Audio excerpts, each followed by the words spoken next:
Guys, എല്ലാവർക്കും പുതിയൊരു വീഡിയോയിലേക്ക് സ്വാഗതം ഗൈസ്. അപ്പം നിങ്ങൾ ആദ്യമായിട്ടാണ് ഈ ചാനൽ കാണുന്നതെങ്കിൽ പ്ലീസ് ഒന്ന് സബ്സ്ക്രൈബ് ചെയ്യുക. അടുത്തുള്ള ബെല്ലേക്കും കൂടി ഒന്ന് തൊട്ട് ഒന്ന് അനക്കിയിട്ട് തരാം. എന്നാൽ മാത്രമേ പുതിയൊരു വീഡിയോ നിങ്ങൾക്ക് നോട്ടിഫിക്കേഷൻ ആയിട്ട് എത്തുള്ളൂ. അപ്പോൾ നമ്മൾ പുതിയൊരു വീഡിയോ ആയിട്ട് വന്നേക്കാണ്. അപ്പോൾ എന്താണെന്ന് വെച്ചാൽ ഞാൻ വണ്ടി തള്ളി ക്ഷീണിതനായതാണ് കേട്ടോ, എനിക്ക് ശ്വാസം കിട്ടുന്നില്ല. എന്ന് വെച്ചാൽ ഇന്നത്തെ വീഡിയോ നമ്മളെ ഈ വണ്ടിയെക്കുറിച്ചുള്ള ഒരു ചെറിയൊരു കാര്യം പറയാനാണ് വന്നത്. എന്താണെന്ന് വെച്ചാൽ ഇപ്പോൾ നിങ്ങൾ വിചാരിക്കും ഈ വണ്ടി നിനക്ക് ഓട്ടിച്ചുകൊണ്ട് വന്നിട്ടുണ്ടായിരുന്നു, പക്ഷേ ഞാൻ തെള്ളിക്കൊണ്ടാണ് വന്നത്. എന്താണെന്ന് വെച്ചാൽ വണ്ടി സ്റ്റാർട്ടാവുന്നില്ല ഗൈസ്. ഏകദേശം ഒരു 8 മാസം പ്രായമുള്ളൂ ഈ വണ്ടിക്ക്. ഞാൻ എടുത്തിട്ട് ഏകദേശം ഒരു 8 മാസം ആകുന്നുള്ളൂ. അതിനിടയ്ക്ക് തന്നെ നമ്മളെ ജാവ 42 ബോബറിന് പണി കിട്ടി തുടങ്ങിയിരിക്കുന്നു ഗൈസ്. അപ്പോൾ അത് നിങ്ങളോടൊന്ന് ഷെയർ ചെയ്യാനായിട്ടാണ് വന്നത്. ഒരു കുറച്ച് 2-3 ആഴ്ച ആയിട്ടുണ്ട് വണ്ടിക്ക്. എന്ത് കംപ്ലൈൻറ്റ് എന്താണെന്ന് എനിക്കറിയത്തില്ല. നമുക്ക് വണ്ടി സ്റ്റാർട്ടാക്കാൻ പറ്റുന്നില്ല. ഇതിനൊന്ന് പോരായ്മ എന്താണെന്ന് വെച്ചാൽ ഇതിന് കിക്കറില്ല ഗൈസ്, സെൽഫ് മാത്രമേ ഉള്ളൂ. സെൽഫ് എടുത്തില്ലെങ്കിൽ നമുക്ക് വളരെ നല്ല പണി കിട്ടും. കിക്കറില്ലാത്തതുകൊണ്ട് തന്നെ നമുക്ക് വണ്ടി സ്റ്റാർട്ട് ചെയ്യാൻ പറ്റത്തില്ല, സെൽഫ് എടുക്കാത്തതിനാൽ. അപ്പോൾ എന്തായാലും വണ്ടി സ്റ്റാർട്ടാവുന്നില്ല. അതുകൊണ്ടാണ് ഞാൻ തെള്ളിക്കൊണ്ട് വന്നത്. അപ്പം എന്താണെന്ന് വെച്ചാൽ കുറച്ച് നാളുകൊണ്ട് ഞാൻ ഇത് കഷ്ടപ്പെടുന്നുണ്ട്. എന്താണെന്ന് വെച്ചാൽ ഈ വണ്ടി കാരണം എനിക്ക് ഡെയിലി ചീത്തവിളി മാത്രമേ ഉള്ളൂ വീട്ടിൽ നിന്ന്.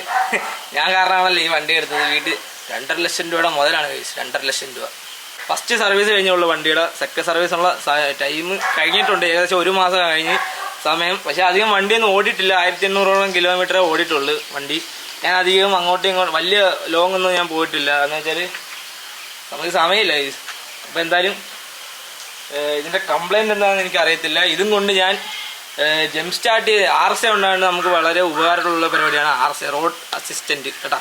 അപ്പോൾ അത് ഉപയോഗിച്ച് തന്നെ ഞാൻ 2-3 തവണ ജംപ് സ്റ്റാർട്ട് ചെയ്ത് ഉപയോഗിച്ചിട്ടുണ്ടായിരുന്നു. അപ്പോൾ ജംപ് സ്റ്റാർട്ട് ചെയ്ത് നമ്മൾ വിചാരിക്കും ജംപ് സ്റ്റാർട്ട് ചെയ്ത് ബാറ്ററി ഡൗൺ ആണ്ട് തന്നെ ജംപ് സ്റ്റാർട്ട് ചെയ്ത് വണ്ടി കുറച്ച് ഓടുമ്പോഴത്തേക്ക് വണ്ടി ഓട്ടോമാറ്റിക്കായിട്ട് ബാറ്ററി ചാർജ് ആയിട്ട് പിന്നെ നിലനിൽക്കുമെന്നാണ് വിചാരിച്ചത്. അപ്പം പക്ഷേ അങ്ങനത്തെ കുറേ വട്ടം ഞാൻ 3-4 വട്ടം ഞാൻ ജംപ് സ്റ്റാർട്ട് ചെയ്തുകൊണ്ട് ഉപയോഗിച്ചുകൊണ്ടേയിരുന്നു, RC ഉപയോഗിച്ചുകൊണ്ട്.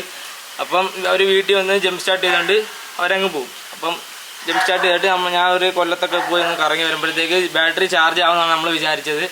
അപ്പം അടുത്ത ദിവസം ഇതേ റിപ്പീറ്റ്, വണ്ടിയുടെ ചാർജ് ഇറങ്ങി പോകുന്നു. പക്ഷേ ബാറ്ററിയുടെ കംപ്ലൈൻറ്റ് ആണോ എന്ന് എനിക്കറിയത്തില്ല. ബാറ്ററിയുടെ കംപ്ലൈൻറ്റ് അല്ലെന്ന് തോന്നുന്നു. വേറെ ഏതെങ്കിലും ഇൻറ്റേർണൽ ആയിട്ടുള്ള കംപ്ലൈൻറ്റ് ആണെന്ന് തോന്നുന്നു. വേറെ എന്തെങ്കിലും പ്രശ്നം, ഓയിലിൻ്റെ എന്തെങ്കിലും പ്രശ്നങ്ങളായിരിക്കും.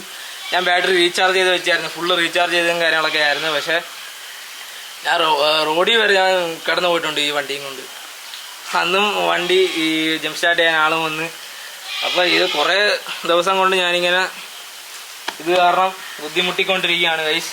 അപ്പം അതിൻ്റെ കാര്യം നിങ്ങളോടൊന്ന് ഷെയർ ചെയ്യാമെന്ന് വിചാരിച്ച്. അപ്പം വണ്ടി കാണാനൊക്കെ അടിപൊളി വണ്ടിയാണ്, നല്ല അടിപൊളി. ഒരാൾക്ക് സുഖമായിട്ടിരുന്ന് സോളോ ട്രിപ്പൊക്കെ അടിക്കുന്നവർക്കൊക്കെ അടിപൊളിയാണ് വണ്ടി. അത്യാവശ്യം പവറും കാര്യങ്ങളൊക്കെ ഉണ്ട് വണ്ടി.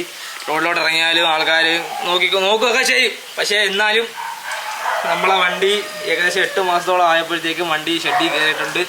അപ്പം RC ഉപയോഗിച്ചുകൊണ്ട് തന്നെ കുറേ ഇന്ന് വീഡിയോ എടുക്കുന്നത് തിങ്കളാഴ്ച 29-ാം തീയതിയാണ്. അപ്പോൾ എന്തായാലും ഇന്ന് ഞാൻ വണ്ടി ടോ ചെയ്തുകൊണ്ട് പോകാനുള്ള പരിപാടികളൊക്കെ ചെയ്തിട്ടുണ്ട്. ടോ ചെയ്തുകൊണ്ട് പോകുന്നത് കടക്കൂട്ടത്താണ് ഗൈസ്. എന്താണെന്ന് വെച്ചാൽ നമ്മളെ കൊല്ലത്ത് സർവീസ് സെൻറ്റർ ഇല്ല ഇപ്പോൾ. ഞാൻ ഒരു ദിവസം ജംപ് സ്റ്റാർട്ട് ചെയ്തുകൊണ്ട് നമ്മളെ കൊല്ലത്തുള്ള സർവീസ് സെൻറ്ററിൽ പോയായിരുന്നു. നമ്മൾ സർവീസ് സെൻറ്ററിൽ പോയപ്പോഴത്തേക്ക് എനിക്കുണ്ടായത് അവിടെ സർവീസ് സെൻറ്ററൊക്കെ ഒരുവിധം അടഞ്ഞ പോലെ സംഭവങ്ങളായിരുന്നു. 2 ആൾക്കാരെ ഉള്ളായിരുന്നു അവിടെ, 2 ചേച്ചിമാരെ ഉള്ളായിരുന്നു. നമുക്ക് അറിയാവുന്നൊരു ചേച്ചിമാരായിരുന്നു അവിടെ. അപ്പോൾ ആ ചേച്ചിമാർ പറയുന്നത് ഇപ്പോൾ അവിടെ വണ്ടിയൊന്നും എടുക്കുന്നില്ല, മെയിൻ്റെനൻസ് ആണെന്നൊക്കെയാണ് പറയുന്നത്. മെയിൻ്റെനൻസ് ഒരു 3-4 മാസത്തോളം നീണ്ടു നിൽക്കുമെന്നാണ് പറയുന്നത്. 3-4 മാസത്തോളം നീണ്ടു നിൽക്കുന്ന മെയിൻ്റെനൻസൊക്കെ എന്തുവാണ് ഇതൊക്കെ.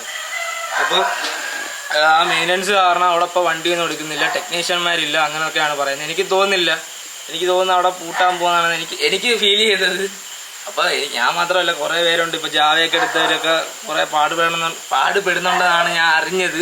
അപ്പോൾ എന്തായാലും ഇന്ന് നമ്മളെ വാഹനം ടോ ചെയ്തുകൊണ്ട് ഉള്ള ഏർപ്പാടൊക്കെ ചെയ്തിട്ടുണ്ട്. നമ്മൾ RC ഉപയോഗിച്ചുകൊണ്ട് അത് കൊണ്ടുപോകുന്നത് കഴക്കൂട്ടത്താണ് കേട്ടോ. കഴക്കൂട്ടത്തുള്ള അടുത്ത ഡീലർഷിപ്പിലോട്ടാണ് കൊണ്ടുപോകുന്നത്. നമ്മൾ ഈ കൊല്ലത്ത് സർവീസ് സെൻറ്റർ ഇല്ലാത്തതുകൊണ്ട് തന്നെ നമുക്ക് അടുത്ത സർവീസ് വരുന്നത് പത്തനംതിട്ടയിലും തിരുവനന്തപുരത്തുമാണ്. നമ്മൾ തിരുവനന്തപുരത്താണ് കൊണ്ടുപോകാൻ പോകുന്നത്, കഴക്കൂട്ടത്ത്. അപ്പോൾ എന്തായാലും ഇന്ന് 4 മണിയോടെ നമ്മൾ ടോ ചെയ്തുകൊണ്ടുള്ള വാഹനം വീട്ടിലേക്ക് വരുമെന്നാണ് പറഞ്ഞേക്കുന്നത്. അപ്പോൾ അതെല്ലാം ഞാൻ നിങ്ങൾക്ക് ഈ വീഡിയോയിൽ കാണിച്ചു തരാം എങ്ങനെയൊക്കെയാണെന്നൊക്കെ. പക്ഷേ എന്തായാലും നിങ്ങളൊന്ന് ശ്രദ്ധിക്കുക, ജാവ വാഹനം എടുക്കുന്നവരൊക്കെ ഒന്ന് ശ്രദ്ധിക്കുക. കൊല്ലത്ത് സർവീസ് സെൻറ്റർ ഇല്ല കേട്ടോ. അപ്പോൾ നമ്മൾ എടുത്ത ഷോറൂമും ഇപ്പോൾ നിലവിലില്ല, ഷോറൂം പൂട്ടിപ്പോയി. അത് മാത്രമല്ല ഷോറൂമിൽ ഇരുന്ന ആ നമ്പറുകളെല്ലാം വിളിച്ചിട്ട് ആരും എടുക്കുന്നുമില്ല, ഒന്നുമില്ല. അപ്പം ഞാൻ പേടിച്ചു പോയി. ഞാനിപ്പോൾ ഒരാഴ്ച കഴിഞ്ഞിട്ട് നമ്മൾ വീഡിയോ ഇട്ടില്ല, അതിനുശേഷം വീഡിയോ ഇടാൻ എനിക്ക് മനസ്സ് വരുന്നില്ല.